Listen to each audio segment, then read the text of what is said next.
Well, Tasmania has become the first state or territory to extend cancer protection for professional firefighters under presumptive cancer legislation.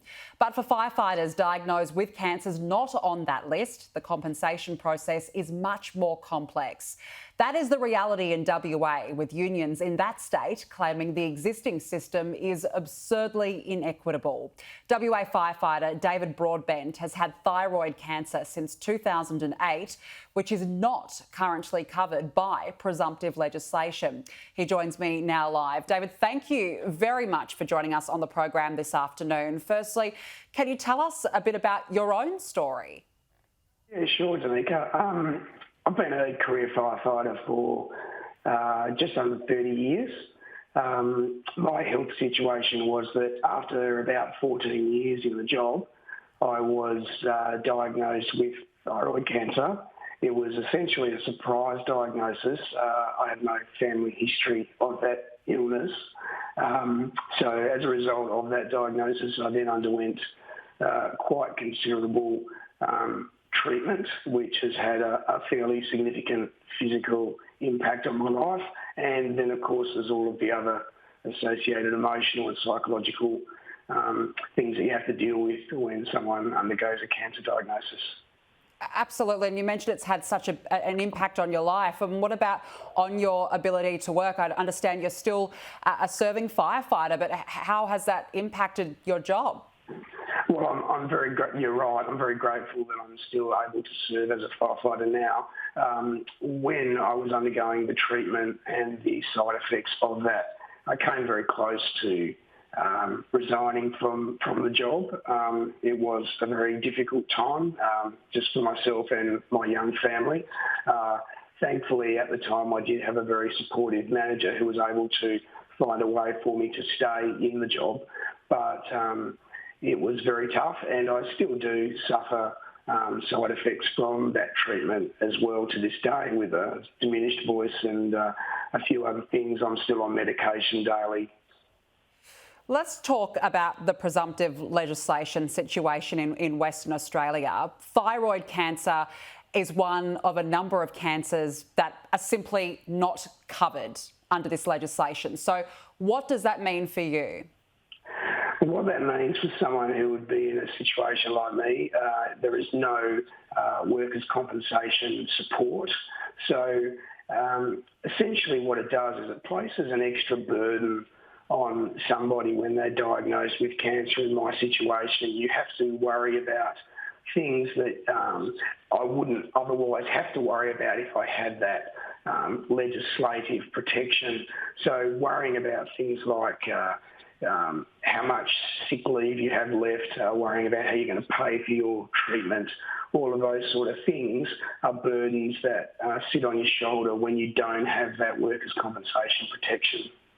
So explain to us, when you are given this level of compensation, basically the government then helps you pay for your treatment. Is that correct? But right now you don't get any support at all. That's correct. And what it really means is that when you have that level of protection through workers' compensation, it just means that if you're a firefighter that's diagnosed with a cancer, you're able to solely focus on your treatment and your recovery. And ultimately what that's going to do is enable you to get back to work quicker. And that's going to be in everybody's interest in the community if we can get our firefighters to be able to get back to work and do the job that they love as soon as possible. As anybody in the community would know, anyone who's been through cancer or who has journeyed with somebody who has had cancer, the fewer burdens that you can place on that person when they're dealing with their treatment and their recovery, the better. Absolutely. Why does this law need to change? And are you surprised that the WA government hasn't expanded it yet? We heard yesterday Tasmania has become the first state or territory to do this. Why is WA not following suit?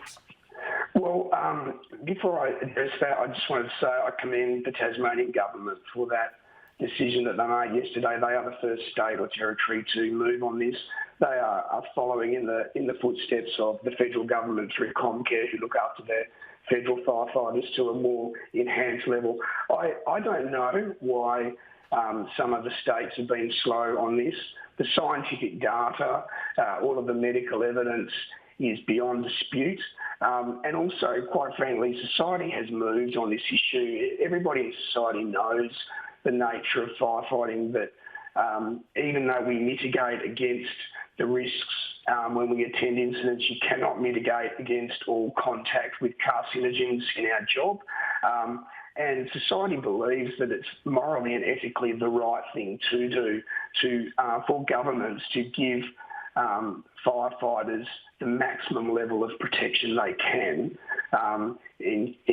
to enable them to, if they are in the unfortunate situation of having to deal with a cancer diagnosis, they can do that quickly and get back to work as soon as possible.